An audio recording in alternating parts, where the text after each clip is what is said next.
My name is Andrew. Hey, James here. We're the GameSharks. Yes. And this is going to be our first kind of talking about games.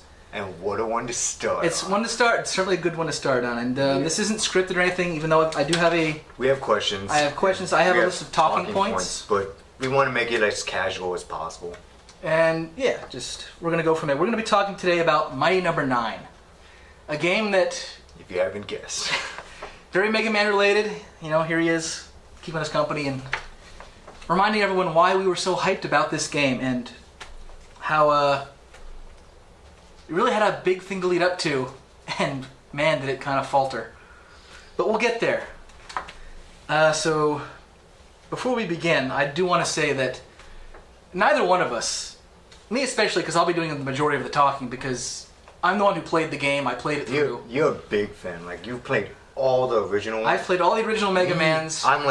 I played on and off different ones. Of Right. different series. Of X, original, network, whatever, you know? And like... I'm all over the fucking place. You know, the original Mega Man games were some of my favorite games of all time. Those are the things that I grew up on. So, of course, I was extremely excited about this game. But before we really get into those sorts of things, I want to state that neither one of us are game programmers. We don't know how to make games.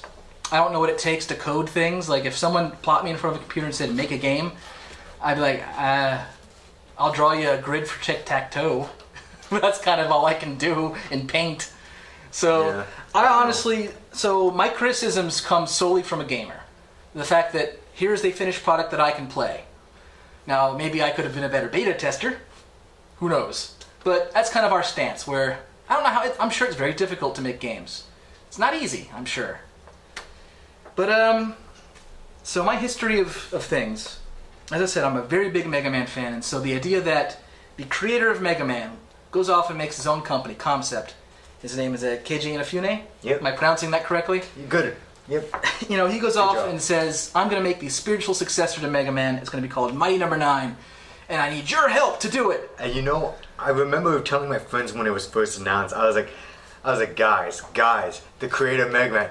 I was like, get this. He's making a video game with a blue robot who is the 9th of his 8 brothers. Who much? And I told them that, and they're like, oh, wow. They're like, Capcom no, Capcom yes. I was like, Capcom has no say in this. I mean, yes, it's very much well, I can definitely see where you're pulling this from, and we'll get to that, I swear, because that actually does come into play here. And I can also speak from terms of, I'm not just a person kind of looking beyond. I actually did put money towards this. I am a backer. Yep. 35,106. I'm in there. I took a picture of it. I'm in the credits, and I'll send it to James, and maybe you can edit it in. Yeah. But yeah, so I'm in the credits. Because I definitely wanted this game. And you got a question for me that I wrote down. Oh yeah, sorry.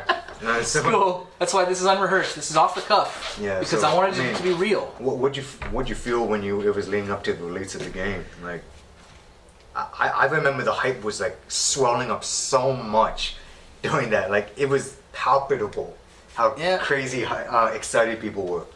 And for good reason, because like for those of you who weren't keeping score of and track of the Kickstarter itself, it so far exceeded its expectations. Oh, it fucking blew things out. You know, it got like what, $4 million all told. Yeah. Contributed to. Yeah, it got a lot of money. So it made records in terms of like, this is the most backed game ever on Kickstarter. So of course everyone's like through the roof hype of like, oh my god, it's gonna be amazing. Correct me if I'm wrong, but aside from Kickstarter, Inafune also got money from some other funding thing as well. Yeah, to add on to that. One of the names attached to the game, I forget them at the moment. It's not really that important. They were the ones who were going to distribute it, and I think they also helped put some money into, and also I guess saved the money in the long run without having to do this distribution themselves. If you hear some noise, that's my cat ruffling with stuff over there. Yeah, she's just playing with a box, whatever. And so, seeing that and seeing what was to come was great. And I'm a patient man, so things like the delays, which I will kind of I've heard of those. I was on the outside and I heard about how bad it got. Like, people were getting really, really like at first they're like okay, but then they're like getting a bit impatient. Like, ooh. So one of the first things they did for all the backers is they create like their official website. There was a forum just for the backers. So anyone who put money towards this game, however little, got to be involved on the forum and have discussions. Mm-hmm. And there was some drama on there. Some good things came from it too. Like things got kind of babyish at some point. some of it did. Like the big thing was like there was someone who was going to be one of the moderators. It came to light, and she probably shouldn't have said it, that she had never played a Mega Man game. And it's like, why on earth would you open that can of worms? Which is like, granted, you gotta understand. Like, there's a lot of different types of people that come together to make these things possible, to make a video game possible, and not all of them are gonna be like there's plenty of people that work in film that like I haven't watched that many films or whatever. Like they're just there to do their part to make it realized, to make this Right. thing like come to life. and you would have thought that was like the end of the world, where it's like people's reaction was so overblown, and I'm not really into this forum stuff anyway, so I'm just kind of sitting back going, really? This is the hill you're going to die on? This is This is where you're planting your flag and saying no. I mean, Just because one of the moderators of the forum didn't play any Mega Man games, or whatever's. it was super silly, and it's like that stuff was like, whatever. This doesn't affect the game any way, shape, or form. So why? Why? And as I said, some good stuff came out of it. There were a lot of people bringing original fan art and putting up stories, and there was some good contribution and fan participation. They even ran some contests of like, hey, if we really like your design, maybe we'll have it somewhere in the game, or something along those lines. I don't know if that actually happened. Like an enemy or something? Something like that. I don't know if that happened or not, because I didn't really recognize anything. Mm-hmm. But, I got something cool from that. Like, I got I had an original design that was made for me a long time ago. Got a very fresh update in the Mighty No. 9 style, which you've seen. That's one on Facebook pictures. It's your icon. Yeah. So we could probably put that in there too, in this video. But anyway, so then things went quiet for a while. Granted, we were still getting email updates, but things sort of didn't really seem like they were progressing very much, and it became delayed, and delayed, and delayed. Now, for me, personally, I know so many other people were complaining till they were blue bomber in the face. No. But for me, it's like, I would much rather have a game that is late and working than one that is rushed and broken. And that's what the more reasonable side of the community, I heard, was trying to, instigate. It's like, okay, guys, like give them their space, give them time to make the game good. Because then we get to the issue of like we had all that time and it's still. We're getting to that point. Oh, we're marching on to that point. I see where they're coming from. Yeah. Because, the biggest reason, as I found out, and like, I'm not a person who really keeps up with this sort of thing, but as I found out, the game engine they were using, I have no idea what it was called, but the game engine that they built the game on was actually out of date. Yeah. To the point where there was no longer being updated. So the things they needed the game to do, they had to manually code, which was why it was taking so much longer. Oh, jeez. So and I guess, to me it's like, well... That's almost like starting from scratch. But, like, maybe they should have, because honestly, like, granted, I know why they didn't, because I guess they got to a point and it's like, crap, if we start over from now, it'll be even longer, but doing this is taking it so long. But ultimately, maybe it would have been a better choice to start over and be like, look, we're sorry.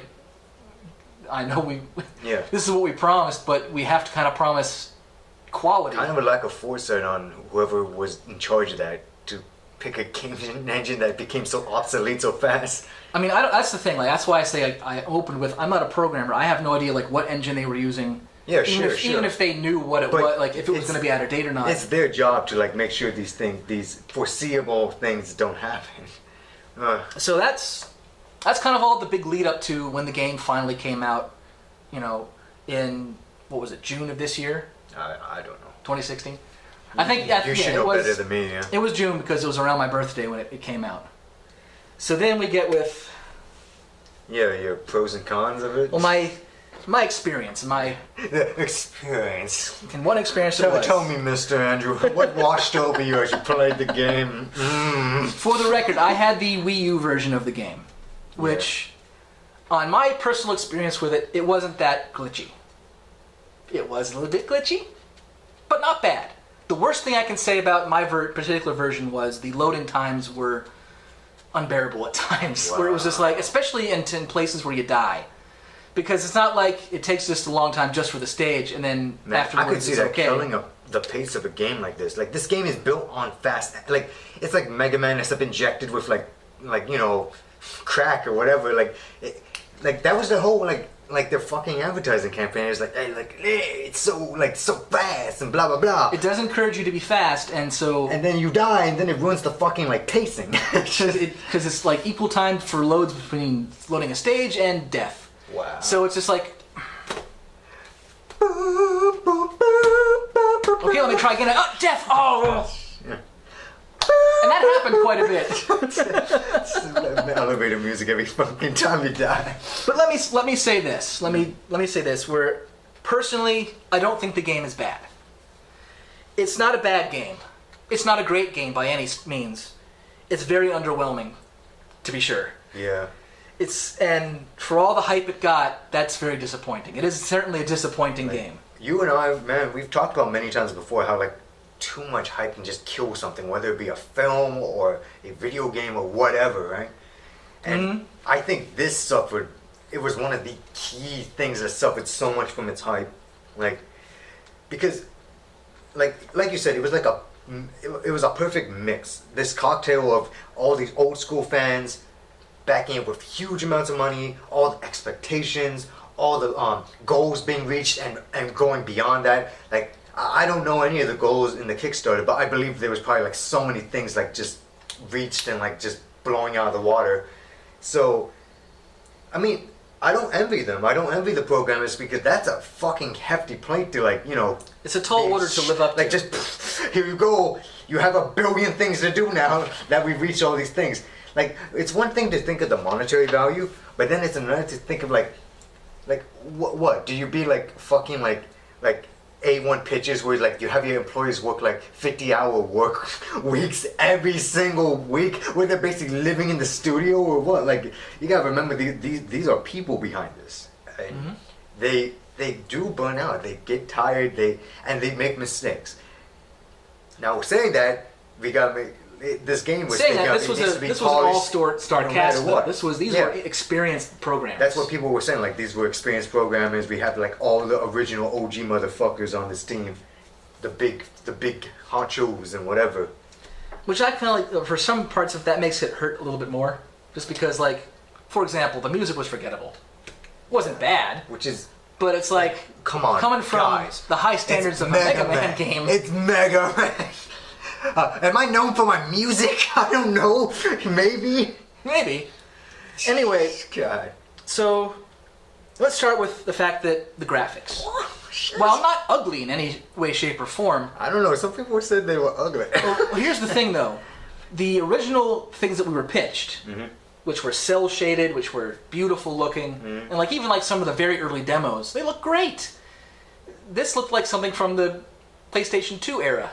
Some people argue that it looks like a high-res PS1. So it was a very big downgrade. Now, to me, that's not as big an issue. I would have preferred it to be prettier, but to me, as long as the game, here's Nina. She gets to guest star. You finally get to see the one that's always sabotaged. No, it's just, but cameo of Cat. Yeah. I don't know, man. Nina, get down. Get down. Come on. I don't know. Like, the graphical thing, I'm looking at it at a total, like, outside. Like, I'm not part of the testers. I'm not part of the fandom, really, at all. And I looked at it, and I was just like, this looks bad. Like, I've seen, okay, because we have plenty of other games to compare it to. Like, not just Shovel Knight, but there's, like, a lot of, like, platformer games that were, like, released on there, you know? Through Kickstarter, and I look at it, I'm just like, this looks kind of like mishmashy and kind of blocky and like undetailed and low textured and right, and just kind of cringy. Like, Well, there are pros and cons to it. Like, as I was saying, like, for me, like, good graphics are nice, but they don't necessarily make the game. As long as it functions and it's fun, I can overlook some graphics being eh. Like, you don't look at Pac-Man and think, man, that's a pretty game. I need some high res on those pills. But it's a fun, it's a great game. Yeah. Same thing for, like, Pong. It's super basic, it's lines. It's a great game. Yeah. So, to me, like, good graphics doesn't necessarily make a good game. I fall into that too, because usually I... Because there have been some, beautiful games that are awful. Yeah. Well, like, kind of looking, yeah. Right. Yeah. But, on the other hand, they could have done better. Like, the character models, like, in between scenes and things, like, they were just lifeless. Mm-hmm. Like, their mouths didn't move. Yeah. Now, granted, that's just sloppy, right? Granted, that might be because it's in different language and they're like, well, No. it'll be hard to, but it's still like, No, come on, like, guys. No, I don't fucking buy that. Plenty of Mega Man games were in Japanese and they got ported here and they were fine. It's just the work needed to be done and they simply didn't match the mouth flaps for the dialogue. I mean... So just, characters just being like,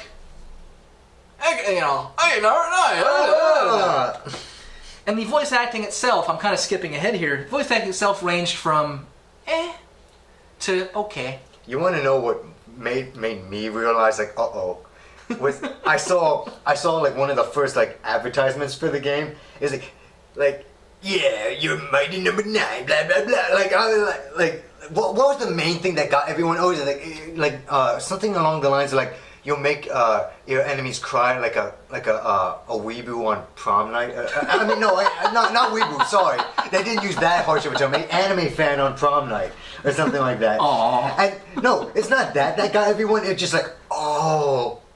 Like, people were like, this is like a fucking 90s commercial. This is dated, and we're in 2016.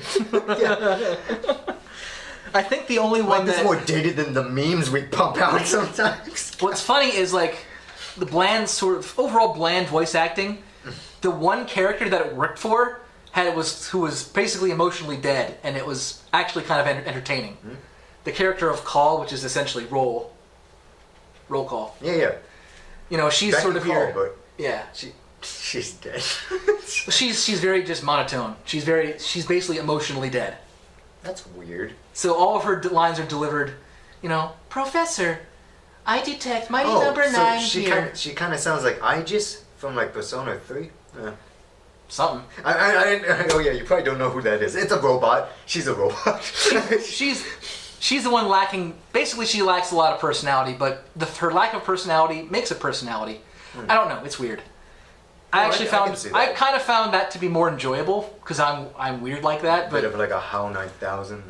Yeah, kind of like that. I mean, not that bad, but granted, we'll get to Call in a sec because really, I mean, I remember all the designs for Call when like. They were releasing like... Yeah, I mean, her design is great, so like, is Beck's. People got to pick, like, which design do you like, or whatever. Yeah, and that was fine. And, like, overall designs are fine. I have no problems with those. Like, the other Mighty Numbers ranged, they look pretty good. Some of them are a little annoying, but overall they look pretty good. Are we talking about, like, Fire Hyena annoying, or whatever the hell that guy was in Mega Man X something? I don't think any of them really reached that. Okay. Some of them get close to some of their annoyance, but for different reasons. Oh. But we can't help but go to the fact that brings us to gameplay, which for other people's that varies slightly. As I said, for me, my Wii U version, I didn't really experience much glitching. Like there was only one time where something happened that made me die, and I got like an error message that I couldn't get off the screen. Whoa. And it caused me to fall to my death. Oh. But that happened once, and other than that, I didn't experience any slowdowns. I didn't experience like any clipping. So it felt tight, like when you were playing. So the actual right. So the actual controls held up. It felt and controlled just fine. It was like, hey, it's a bit faster paced Mega Man, and that works just fine, and it plays just fine. So okay, I'm getting some enjoyment out of this. Mm-hmm. Cruising through some of the stages, some of them are fun. So yes, I did enjoy some aspects of it, but here's kind of where it differs from Mega Man slightly in terms of, well, yes, you can run and gun and dash, but also you deal with you having to dash into enemies when you weaken them enough to absorb them, and sometimes you get bonuses. And it does like a combo thing. And you can get combos and points, but who cares about points? It's like Apparently this game does, 2016. from what Why do I heard. care about points and my rank at the end of the stage? I Yeah. don't care. I just want to beat the I game. mean, isn't the point system kind of like a pivotal trait in this game? In this, it sort of is, but it doesn't actually matter. Oh. I mean, really, like, I just kind of cruised through it and was like, oh, I got numbers. It doesn't affect it one way or the other. Huh. So at that point, I was like, well, why bother? Mm-hmm. But anyway, the dashing can be both fun and bad. It really kind of hinges because on one hand, being able to blaze through the stage, and you get like even the game encourages you get bonuses for clearing areas fast and taking down like a rows of enemies quickly. So they encourage you to go fast. The problem is, dashing into people really goes against your natural gamer instincts, don't you think? Well, yeah, because Because it's not like you don't take damage if you hit them when they're not weakened enough. yeah, They're still going to hurt you. Touching enemies still hurts. and you kind of just gotta eyeball how much health they have and like Basically, they'll turn a funny color. oh, And that's they when don't you have can like dash a in. bar or something of their health. The bosses do. Oh, But even then, you yeah. still I mean, have to... why would little enemies have bars? But even then, you still have to pay attention to the physical feature because they're going to show when they're to be dashed into. And only then can you dash into them and not take damage.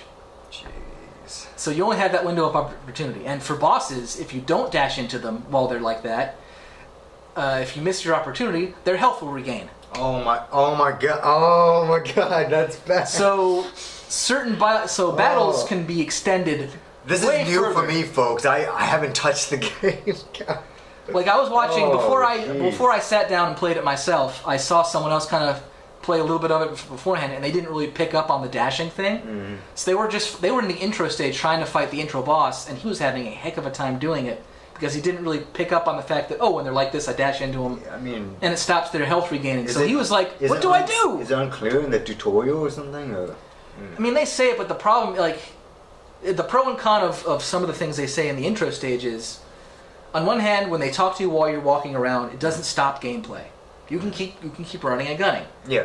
However, doing so makes it so that if you're not paying attention, You're going to miss things. You get distracted. So if they're saying something vitally important, he was like, whatever, just kind of keep dashing on your merry old way.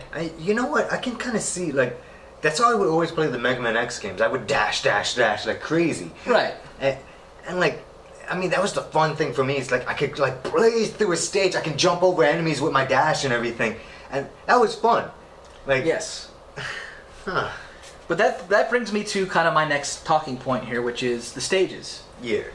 Now, some of them were alright, but for the most part, now granted, what is fun about Mega Man X and a lot of the other Mega Man games is being able to master a stage and blaze through it quickly. Yeah. In this, while you are encouraged to go through things quickly, some of the stages are designed so poorly that dashing quickly over it, basically you miss the entire stage where you're just like, well, whatever. Like there's a point where I think it's in the ice level or the waterworks level where you face the ice boss. There's a section where you kind of dive down the water, a la like Bubble Crab stage in Mega Man X. Yeah.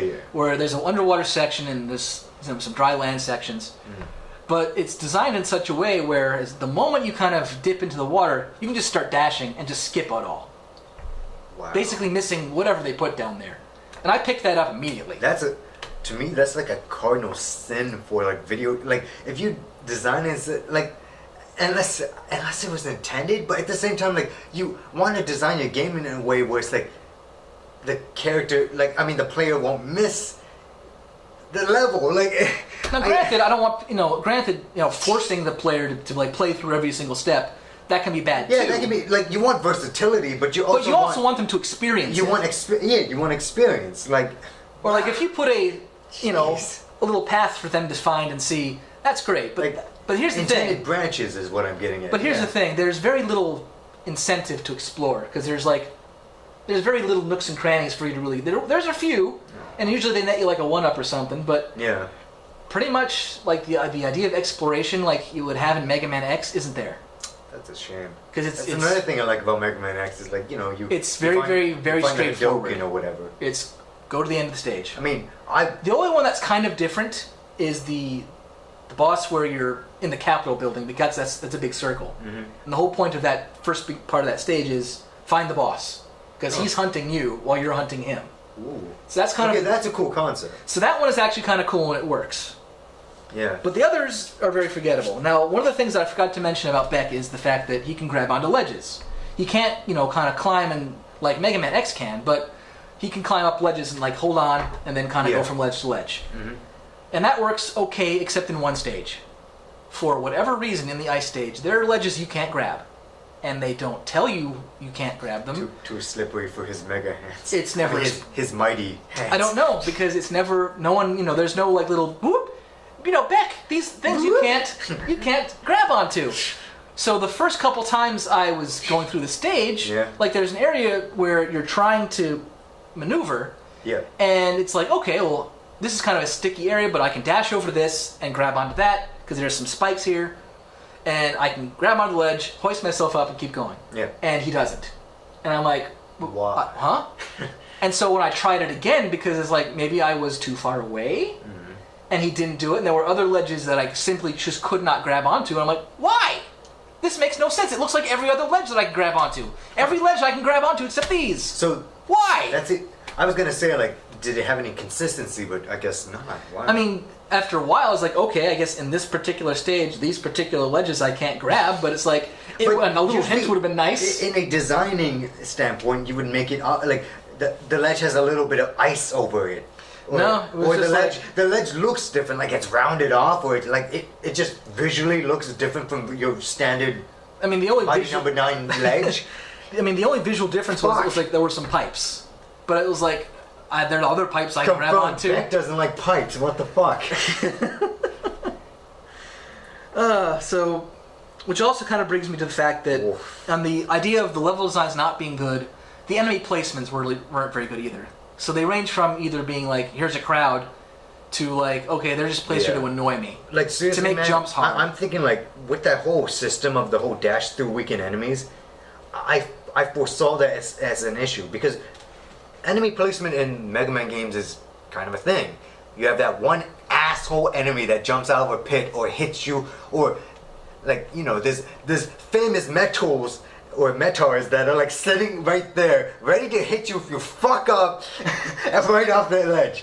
But the thing is, like, that's not usually the case for Mega Man games because they usually do a great job of teaching you how to play the level. Yeah. Like, there are plenty of instances where, like, they'll introduce obstacles slowly to you, and then once you've mastered them while playing, then they can make it a little more difficult. And this just stuff is here. Yeah, you mentioned crowds, so that, like, I get why they added crowds because that goes with their system of like dash destruction. Because there will be sections where like the doors will close on both ends, and you have to clear out enemies as quickly as you can for more points, so you can move on. Yeah. So think of like like in a fighting game where you like not a fighting game, but like a beat 'em up game where you get to a section where like there's a group that you can't move on to defeat them all. Same concept. Like Streets of Rage or like Streets of Rage, exactly. So. I think one of the biggest things that kind of annoyed me was the fact that there were a lot of cheap deaths to the point where, like, I'm a competent Mega Man player. As I said, I've played them a lot. Channel, he's played a few of the Mega Man games. You can look at our channel and see our playthrough of Mega Man 7. Like 4 of them or something that we have on the channel. Yeah. I think just 2. Oh, just 2? I thought. Because we did Mega Man X2 and Mega Man 7. Yeah, you're right. Although you are playing Mega Man Battle Network 2 right now. Well, that's the weird project Will and I have going on because Will couldn't hold it in. But you can look at those and see that I kind of blaze through those games. I was also thinking about that Mega Man, like the girl Mega Man one. That's right. I forgot about that. So that counts. So when I say cheap death, where it's like, how do I avoid getting hit here? Like you can't. How do I avoid these spikes? You just gotta eat it. God. So there were plenty of times where I'm just like, oh come on, which is never a good thing to scream at a game. To the point where it's like, look, if I mess up and I'm learning your stage, that's one thing. But if it's like, your enemy placement is pissing me off. You always like that in the Mega Man games. You're like, that's fair. I was not being careful, or I was pushing it because my health was low, or whatever, And that just seems like bad taste leaving. Like it just. I don't know what to say because like you mentioned like how these unfair deaths just happen and I'm just like, well shit, man, like the fuck. Yeah. I mean, there's one stage in particular which on one hand I liked, on the other hand it got to a section where I didn't like. There's one stage which is mixed bag much. One of the tiers of of the Kickstarter backings, whatever they're called, is the stretch goals. the stretch goals. There you go. One of them was like a stage for call, which is like your supporter. So, and then that when they got it, so you get a stage where you can play as call, and it's a prison break stage where you kind of. And like Does there's she have a vacuum cleaner? no, she has a gun. Oh, She's got a gun. I mean, she can't dash. She's not like Beck, so she can't dash into things and gain their powers or gain like bonuses or whatever. Or she had a machine gun or something. Yeah. Well, I guess I should back up and say when you do as Beck dash into things, you can get certain upgrades that are temporary, like a speed boost or a power boost, or you can get some health regenerated, and you can also doing this build up. They're not really referred to as E-tanks or sub-tanks or whatever you want to call them, but you can get 2 energy reserve type things that you can get. Yeah. Now, once you die, all those things are gone, so which makes certain parts... Use them or lose them. Which makes certain parts hard, but that encourages you to, use that system of weaken things, dash into them, rather than just straight up kill things or avoid fighting altogether. That's how you get your stuff. It's how you get your stuff and helps you out for certain parts of the point. Call does not do that. She has a barrier for protection, which is also funny because every time Call very much narrates what she does. So when you put up a barrier, she goes barrier. Yeah. When you grab onto things, she goes holding. Oh wow! I was wondering it how does far... get a little annoying, but because like for every single time she does it, but for me it was a little amusing, and she can also crawl around and try to hide from things because it's very much like. I very much felt like Metal Gear at that point because like there's. I was just gonna say. Because there are sentry robots that have like lights going. Yeah, just like she beams, kind of like avoid them. searchlights. There's one, and she can kind of have a little hover ability. Oh. Kind of slowly, but it slowly descends. There's one section where you have to hover through a section of spikes. One hit kill spikes. Of course. And I'm ashamed to admit how many tries that took me because. The level of like how close can I get? Usually in Mega Man games are pretty clear. In this, it's like okay, like to make this gap so I can turn in just here, so I can have enough time to go that way. I got to do it tight. But I kept getting killed because I couldn't really accurately gauge how close I could get to the spikes without dying. So that was very frustrating to me. They don't polish on that part, huh?